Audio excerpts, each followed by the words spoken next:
Hello students. आज मैं एक और वीडियो बना रही हूँ। तुम लोगों के जो लेटर्स थे वो रह गए थे अभी क्लास में होने, तो मैं कुछ एक दो वीडियोस के थ्रू तुम्हें जो लेटर्स हैं तुम्हारी इसमें दीपक हेल्प बुक में वो तुम्हें करवा रही हूँ। सबसे पहला जो लेटर है वो मैं तुम्हें थोड़ा सा समझाने के लिए ही वीडियो में करवा रही हूँ। वो बहुत ज़्यादा इंपॉर्टेंट तो नहीं है पर छोटा सा है, तो इसे तुम्हें आइडिया आ जाएगा कि लेटर कैसे लिखना है, तो ये भी कर लेना। फर्स्ट है तुम्हारी दीपक हेल्प बुक में, write a letter of complaint to the SDO. SDO होता है sub divisional officer, district level पर। टेलीफोन एक्सचेंज में करना है। As your landline phone has been out of order for the last 7 days। 7 दिन से तुम्हारा लैंडलाइन फ़ोन काम नहीं कर रहा, तो उसके लिए तुमने एसडीओ टेलीफोन एक्सचेंज को एक कंप्लेंट लेटर लिखना है। इसमें क्या होगा देखो, अब जो भी इन्फॉर्मेशन लिखनी होती है पहले इधर राइट हैंड साइड पर लिखते थे, लेकिन अब हमने सारी इन्फॉर्मेशन लेफ्ट हैंड साइड पर ही लिखनी शुरू कर दी है, जो लेटेस्ट क्राइटेरिया है इसमें। तो सबसे ऊपर आप अपना एड्रेस लिखोगे। एड्रेस में सबसे पहले आपका अपना नाम आएगा, फिर वो एरिया जो आपका एड्रेस है कि कौन सी गली में या कौन सी कॉलोनी में आपका घर है, उसके नीचे सिटी आएगा। देखो ऐसे, निशा शर्मा, निशा का एन बड़ा, शर्मा का एस बड़ा, 254 प्रेम नगर, पी बड़ा, एन बड़ा, कॉलोनी, कोमा, फिर शहर का नाम आएगा अम्बाला। नीचे आप डेट ज़रूर लिखोगे। डेट आप ऐसे लिख सकते हो जुलाई 25 कोमा 2020, या आप लिख सकते हो 25 जुलाई कोमा 2020। मतलब आपने जो मंथ है उसकी स्पेलिंग लिखनी है। जुलाई की जगह आप 7 नहीं लिखोगे, आपने पूरे मंथ की स्पेलिंग लिखनी है। ओके, ये ऊपर आपका एड्रेस हो गया, बीच में डेट आ गई, नीचे है सेंडर, जिसको आपने सेंड किया है उसका एड्रेस आएगा। The SDO operations telephone exchange Ambala. SDO होते हैं सभी ऑफिस में होते हैं ये, तो आप जो टेलीफोन एक्सचेंज में एसडीओ हैं उसको आप ये कंप्लेंट का लेटर लिख रहे हो। अम्बाला में ही है ये भी। और सब्जेक्ट आप ज़रूर लिखोगे। सब्जेक्ट में आप इशू लिखोगे अपना कि क्या टॉपिक है जिस पर आप लिख रहे हो। Complaint about the non functioning of my telephone.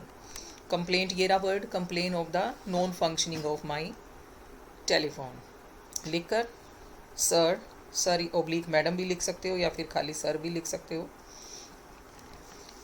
Okay, इसमें क्या है, I am resident of the Prem Nagar colony. मैं प्रेम नगर कॉलोनी का रेजिडेंट हूँ। My landline telephone number is this. आपने टेलीफोन नंबर बताना है। This phone has been dead for more than a week.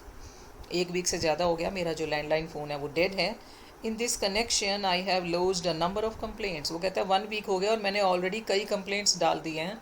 The docket number of latest complaint is this. ध्यान रखना, ये line भी याद कर लेना कि जो कंप्लेंट का आप नंबर डालोगे, जब आप कोई कंप्लेंट लिखवाते हो तो आपको उसका एक रेफरेंस नंबर दिया जाता है, तो वो आप ज़रूर डालोगे कि मेरी जो सबसे लास्ट में मैंने कंप्लेंट डाली थी उसका ये नंबर है, ताकि उसे आइडेंटिफाई हो जाए कि हाँ आपके नाम से कंप्लेंट डली हुई है। एज अ प्रूफ काम आती है ये चीज़।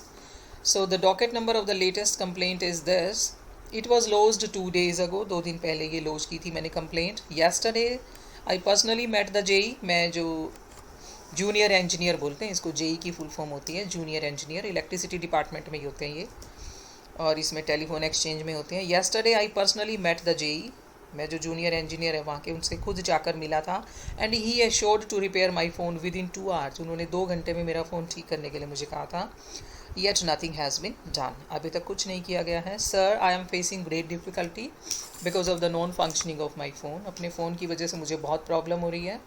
You are requested to give personal attention to my problem and get my phone repair. ठीक है, सिंपल सी लाइन है कि पर्सनल अटेंशन दो मेरी प्रॉब्लम की तरफ और मेरा जो फ़ोन है वो रिपेयर कर दो। Thanking you, yours faithfully Nisha Sharma.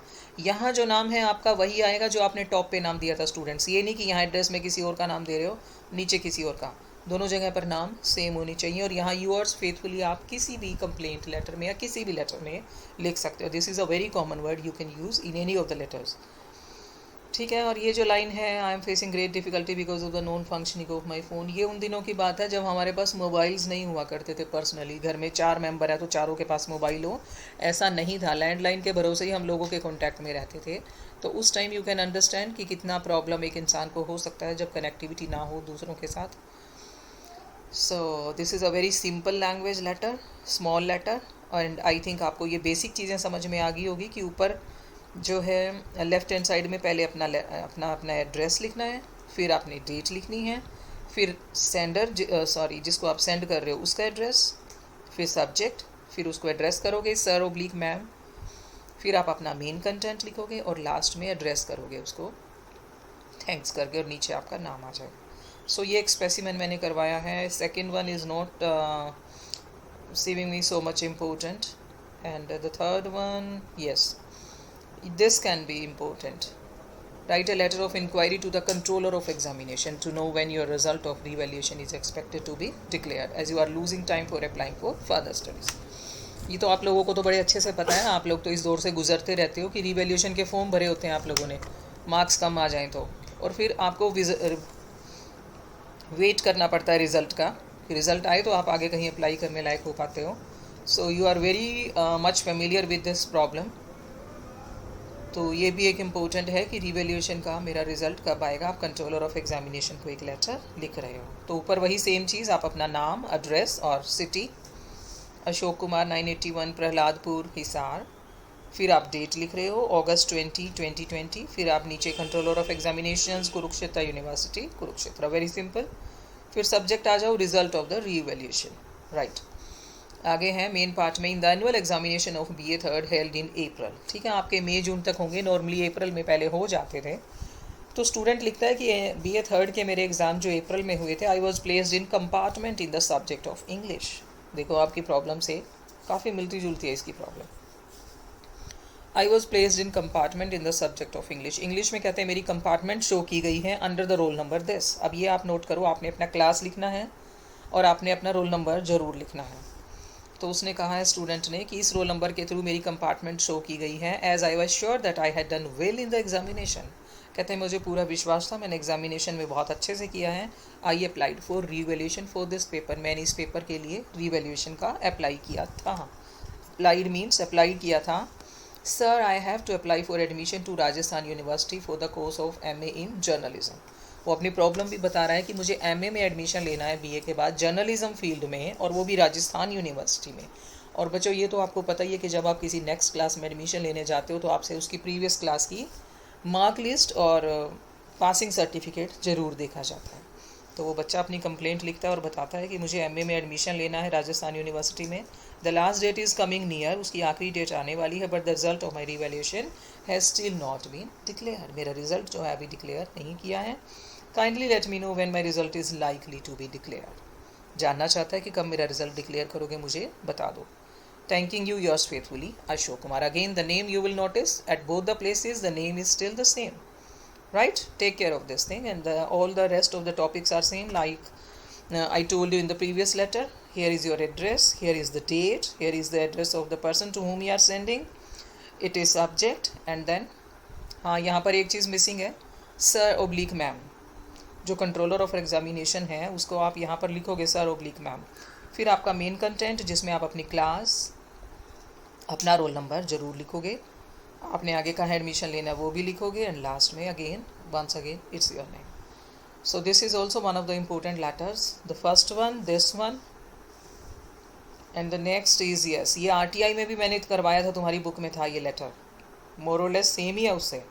Write an RTI application to get information about how many students of the 15-16 batch applied for revaluation and when was their result declared. ये आप क्या है, sort of RTI. RTI मैंने तुम्हें बताया था class में, कई बार करवाया ये टॉपिक. RTI की फुल फॉर्म क्या होती है, राइट टू इन्फॉर्मेशन.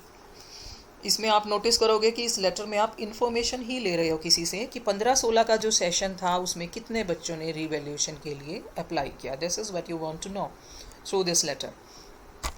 तो सेम थिंग, ऊपर आपका एड्रेस आएगा Satish Rawat 981 Vikas Nagar Bhiwani, then it's date and then it's the address of the person to whom you are sending the letter. The information officer Maharshi Dayanand university Rohtak. वहाँ के इन्फॉर्मेशन ऑफिसर को आप लेटर लिख रहे हो. सब्जेक्ट है information about the students who applied for revaluation. आप यहाँ पर सेशन भी डाल सकते हो ड्यूरिंग द ईयर 2015-16, वो भी आप यहाँ डाल सकते हो सब्जेक्ट में. Information about the students who applied for revaluation. Sir आप नीचे लिखोगे I have heard many complaints of irregularities in the matter of revaluation applications of students. वो पर्सन खुद RTI डाल रहा है अपने बिहाफ पे, जरूरी नहीं कि आप नहीं डाल सकते, पब्लिक वेलफेयर में भी आप RTI डाल सकते हो. तो वो पर्सन कहता है कि मेरे को रिवैल्यूएशन को लेकर बहुत से लोगों से शिकायतें सुनने को मिल रही हैं. Often it is hard that the result are not declared in time. जो पिछले लेटर में हमने प्रॉब्लम देखी थी कि जो रिजल्ट है वो टाइम पर डिक्लेयर नहीं हो पाता है. As a result many students miss dates for admission to the higher courses. अगली क्लासेस में एडमिशन लेने में स्टूडेंट्स को प्रॉब्लम आती है. So therefore under the right to information act of 2005, ये लाइन आप राइट टू इन्फॉर्मेशन एक्ट के साथ 2005 पहले भी बताया मैंने, आप इसको ज़रूर अपने एग्जाम्स में लिखोगे बच्चों. It tells you that you know the year in which the right to information act was started. So therefore under the Right to Information Act of 2005 I seek the following information from you. ये information वो मांग रहा है जिसको वो list में बना के डाल रहा है. How many students of the 15-16 batch applied for revaluation? पूछ रहा है कि कितने स्टूडेंट्स ने अप्लाई किया था. When was the result of these students? Again was आ गया इसमें, यहाँ was दोबारा नहीं लिखोगे आप. When was the result of these students declared? Why was there delay in declaring the result? कितने बच्चों ने कहा था, कब रिजल्ट डिक्लेयर हुआ और रिजल्ट में देरी क्यों हुई. As per the rule I am enclosing a bank draft for ₹50 which is the requisite fee for this application. 50 रुपये की जो फ़ी है उसका आप जरूर एश्योरेंस दिलवाओगे कि मैंने वो फ़ी पे कर दिया. Only then you will be answered for your queries. अच्छा, इसके बाद क्या है, इसमें शायद कटा हुआ है ये आगे का पेज, मेरे पास पहुंचा नहीं है बच्चों. बट आई थिंक जो मेन कंटेंट है वो हो चुका है. आरटीआई जब मैंने करवाई थी तभी मैंने यही करवाया था तुम्हें कि आप क्वेरीज अपने पॉइंट्स में डालोगे. आपने रिसीट दे दी है, पैसे फिल मतलब उसके लिए जो फ़ी है, चार्जेस वो पे कर दिए हैं आपने. तो ये सब चीज़ें लिखने के बाद ही आपको कोई रिप्लाई करेगा. इसमें एक चीज़ और थी कि कोई फ़ोटोकॉपी अगर भेज रहा है तो उसमें अगर उसका ज़्यादा चार्जेस है तो वो भी शायद आपको हेल्प बुक में नीचे लिखा हुआ मिलेगा कि you are ready to pay to the centre the fee for the photocopies. Suppose 20-30 photocopies उसको भेजनी पड़ रही है किन्हीं पेज की, तो you will have to pay for that to the centre. ठीक है, वो अपनी हेल्प बुक में ठीक से चेक कर लेना. नीचे की 1-2 लाइन जिसमें मिसिंग है, ये अजीम ने मुझे सेंड की हुई हैं सारी पिक्स. तो उस बच्चे ने मेहनत तो बहुत की है लेकिन स्टिल फिर भी ये थोड़ा सा यहाँ हमारा रह गया है. It doesn't matter that much. Main portion of the letter has been covered by all of us. तो ये तुम लेटर ज़रूर प्रिपेयर कर लेना. राइट, चलो इस वीडियो में मैं ये 3 ही लेटर के बारे में बता रही हूँ. फिर देखती हूँ कि आगे समझ नहीं आता तो एक वीडियो और बना दूँगी कुछ और लेटर्स का. और कुछ स्टूडेंट्स को वो जो शॉर्ट टॉपिक थे हमारे 5-5 नंबर वाले, जिसमें शायद आरटीआई था, ईमेल था, रेज्यूमे था, सर्कुलर था, पता नहीं क्या क्या था.